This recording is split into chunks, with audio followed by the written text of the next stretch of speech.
ವೀಕ್ಷಕರಿಗೆ ನಮಸ್ಕಾರ. ವಿಷ್ಣು ಸಹಸ್ರನಾಮದ 3ನೆಯ ಶ್ಲೋಕ ಮತ್ತು ಅದರ ಭಾವಾರ್ಥ.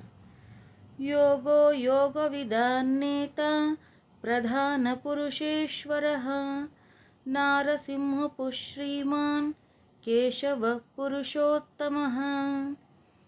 ಆತ್ಮನು ಪರಮಾತ್ಮನಲ್ಲಿ ಲೀನವಾಗಿರುವುದೇ ಯೋಗದ ಗುರಿ. ಪ್ರಸ್ತುತ ಗುರಿ ಮತ್ತು ಗುರಿಯನ್ನು ಹೊಂದುವ ದಾರಿ ಒಂದೇ ಆಗಿರುವುದು. ಪರಮಾತ್ಮನನ್ನು ಯೋಗದಿಂದ ಸೇರಬಹುದು. ಇದರಿಂದ ಪರಮಾತ್ಮನನ್ನು ಯೋಗವೆಂದು ಕರೆಯುವರು. ಯೋಗಿಯು ಸಮಾಧಿಸ್ಥನಾಗಿ ಅಂತರಾತ್ಮ ದರ್ಶನವನ್ನು ಮಾಡಿ ತಾನೇ ವಿಶ್ವಾತ್ಮನೆಂದು ಅರಿಯುವನು. ಆ ಯೋಗಿಗಳ ಯೋಗಕ್ಷೇಮವನ್ನು ನೋಡುತ್ತಾ ಅವರಿಗೆ ಮಾರ್ಗದರ್ಶಕನೂ ಪ್ರೇರಕನೂ ಆಗಿರುತ್ತಾನೆ.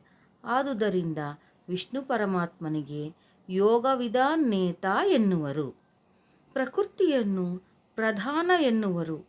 ಪುರುಷವೆಂದರೆ ಜೀವ. ಈ ಪ್ರಕೃತಿ ಪುರುಷನ ಅಧಿಪತಿಯೇ ಈಶ್ವರನು. ಹೀಗಾಗಿ ಪರಮಾತ್ಮನನ್ನು ಪ್ರಧಾನ ಪುರುಷೇಶ್ವರ ಎಂದು ಕರೆಯುವರು. ಮನುಷ್ಯನ ಹಾಗೂ ಸಿಂಹದ ಅವಯವಗಳಿಂದ ಯುಕ್ತವಾದ ಶರೀರ. ಶ್ರಮದಿಂದ ಶ್ರೀ ಜನಿಸುವುದು. ಶ್ರಮವೇ ಭಗವಂತನು. ಶ್ರಮವೇ ಯೋಗ. ಪರಮಾತ್ಮ ವಿಷ್ಣುವು ಶ್ರಮಸ್ವರೂಪಿ.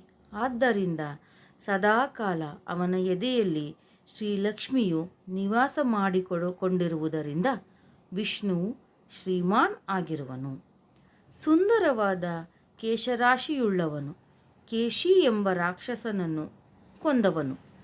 ಪುರುಷರಲ್ಲಿ ಉತ್ತಮನು, ಅರ್ಥಾತ್ ಜೀವ ಮತ್ತು ಈಶ್ವರ ಇಬ್ಬರಿಗಿಂತ ಶ್ರೇಷ್ಠನಾದ ಶುದ್ಧ ಬ್ರಹ್ಮನು ವಿಷ್ಣುವು.